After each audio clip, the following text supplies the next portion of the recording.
France, Portugal, Spain, all those countries that are buying cotton from us. All of a sudden, we can't supply that cotton anymore because our men are fighting instead of in the fields. We've got, we lose our slaves. We can't supply cotton, blah, blah, blah. Maybe they'll go, oh, gosh, we need to help the U.S. because we need our cotton. So that was their thinking. Okay? So let's see. That's a good idea. So as the Confederacy begins, look at this photo of Fort Moultrie in South Carolina. Now, if you recall, South Carolina threatened to secede once. Does anybody remember the name of that incident? Yes. Good, the Nullification Crisis. Now, Fort Moultrie is just outside Charleston, South Carolina. And if you look over here in the distance, there is another fort there. That happens to be Fort Sumter. Okay? Now, Fort Sumter is a federal fort, but because the South has said, hey, we're not part of the United States anymore, this is not your fort, it is now the South's fort. And they took any act of aggression seriously. In other words, if they said, Lincoln, hey, if you resupply that fort with guns and weapons and so on, we're going to look at it as an act of aggression. So Lincoln kind of had a problem here. It's like he doesn't want to be told what to do by the South, but he doesn't want to inadvertently start the Civil War. You know what I mean? So we'll talk about that in a minute. But Fort Moultrie, you can see here that, you know, I'm going to switch the picture. This is 1860. This is 1861. Okay? 1860. It's like I'm at the eye doctor. 1861, right. Does A look better or B? Yeah. Okay, anyway. All right, so what are some differences? Raise your hand. What are some differences that you see from 1 year? What you got? There's less cannons. Okay, there's less cannons. You mean there's less cannons from this one to this one? Okay. Jada. Well, like in the left-hand bottom corner, like there's less grass.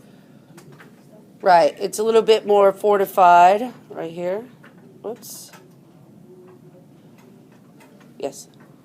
There's like a bunch of sandbags piled up on the top left. All right, definitely a big difference. Those are for bunkers and fortifying the walls and so on. What you see? The little strings on the right above that one cannon. The strings. On the left. On the left, there's like some strings. I see. It kind of looks like a flag's hanging here. Yeah. Yeah, there's a. It's the American flag. Now remember, in the old pictures, because the exposure time was very long, you had to stay still. So if that flag was waving or moving while the picture was being taken, it would appear blurry. That's probably why it looks like that. Okay, of course, that's missing. One has more greenery. Big old pile of dirt. Absolutely, yeah. Which probably used to fill some of those sandbags. A wall right there. There's a giant pile of dirt on the left. Huh? There's a giant pile of dirt in front of the stairs. Yep, for sure. This one right here. What about, Or run down. what are those? Thing in the very back now. Cannonballs. Okay, so we definitely see the difference. They are making an active effort to defend what they believe is theirs. What's the thing in the 1861?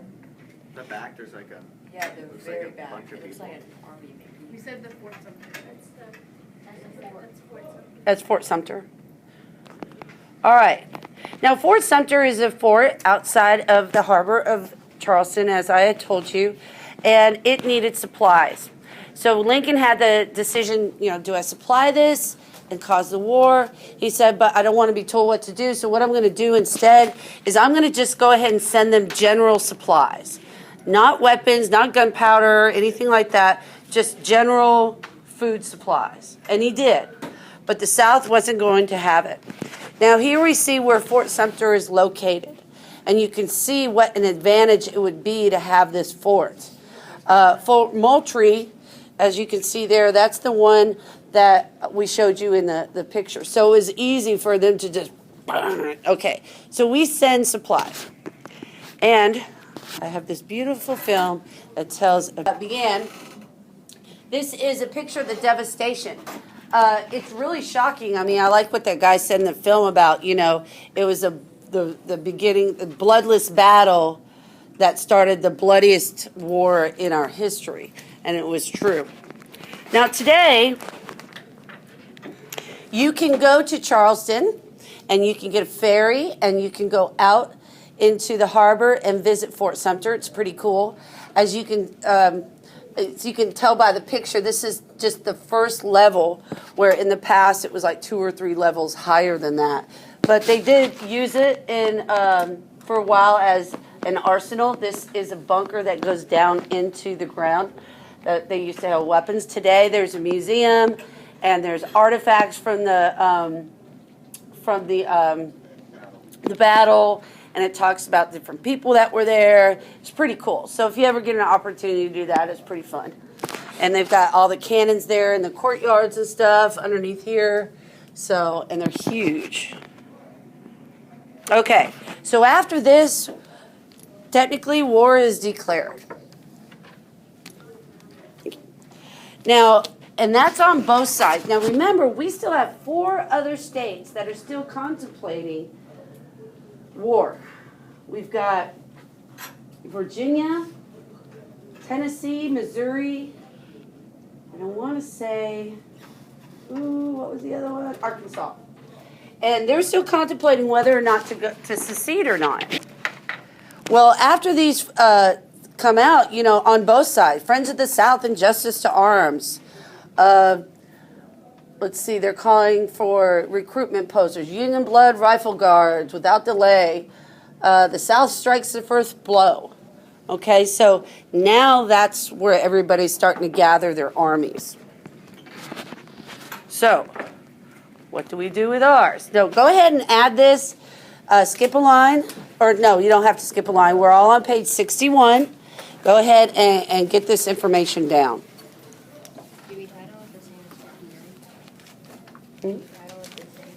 You can, Civil War continued.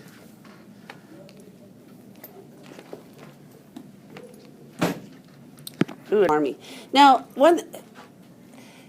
the last war that the United States had been involved with prior to this was the Mexican War in the 1846-48. Now, that took place, most of those battles took place down in Texas and Mexico. This is going to take place in their front and backyards.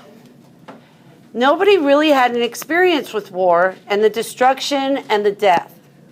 Today, we can watch movies, we can read books, we can see old video. This was different. Each side thought it was going to be over in a matter of months. Everybody was going to come home a hero. No one was going to get hurt, and they were both sides figured, yeah, we got this, right? Not so much.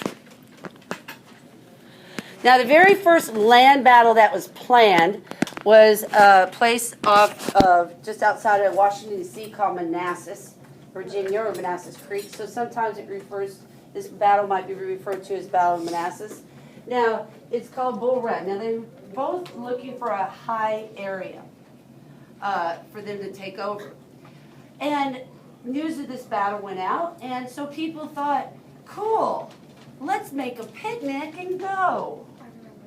Oh my God. What? Yeah. So people dressed up in their Sunday best, packed a picnic lunch, was to sit on the side, say, let's see our boys win. Yeah. It wasn't all that. And the Confederates ended up winning. So who's going to lead these armies? All right. Well, we're going to talk about this guy here. What's his name? Skip a line. Robert E. Lee. Robert E. Lee was from Virginia. He was a decorated leader in the American Army, in the American Marines at the time. He was the one who led the charge to capture John Brown. And Lincoln sends him a request. He says, General Lee, I would like you to come to the White House and talk to one of my military advisors about leading the Union Army. We are raising an army of 75,000 called the Army, they called it the Army of the Potomac, to put down this rebel cause, to put down, and take care of this problem. So he meets with them. I'm sorry. And obviously from what you see here, does he take the Union job? No. And then we're going to watch this a short clip from a movie called Gods and Generals. It's a famous Civil War movie. And Robert E. Lee in the movie is played by Robert Duvall. I love him. He's one of my favorite actors. He was in To Kill a Mockingbird, right? I forgot his name, but he had no speaking lines in To Kill a Mockingbird. I don't remember him being in that, but I do remember, if you've ever seen Lonesome Dove, he was Gus in Lonesome Dove. God, he's been in so many movies. That's a terrible example because it's a little older. Okay, you guys ready? Robert Duvall. Robert Duvall. Okay. And I want you to listen for given it why he gives the reason why he doesn't want to be with the Union. More concerned about his state than leading the country. Yes. States' rights. Yeah, it's about, they're really committed to this states' rights issue in the South, aren't they? They're not looking at each other as we are American. No, it's we are Virginian. We are from Mississippi. We are, there is no strong unity, and that becomes a great problem. All right, everybody, so let's talk about it. I'm going to tell you right now, Robert E. Lee was one of the biggest advantages the South had. He was a brilliant general, and he probably, the war would not have gone on as long as it did if it wasn't for him. So let's look at some other advantages and disadvantages. I just passed out a graphing the Civil War page. No. All right. So this is called Graphing the Civil War. And on this page you have a variety, 8 different graphs containing data about the North and the South, or the Union and the Confederacy. If you look on that second graph, I've completed an example for you. Now, on the y-axis, yes, I did use math terms in history class. Isn't that exciting? In the y-axis, you need to look at the unit of measure. It's hundreds of thousands. Now, the Union State had 2,250,000 square miles of acreage. So, as you can see, I went all the way up to a little bit above 22. So, be careful when you're looking at those numbers. Now, once you get done looking at those charts and analyzing some of the differences between the two, I want you to turn over that paper. And there's 6 questions that I want you to answer about the data that you've come up with.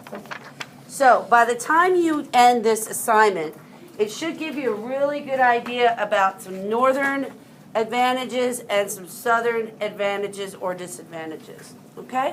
You'll have the rest of the class period to work on this and go ahead and get started. If you have any questions, I'll be happy to answer them for you.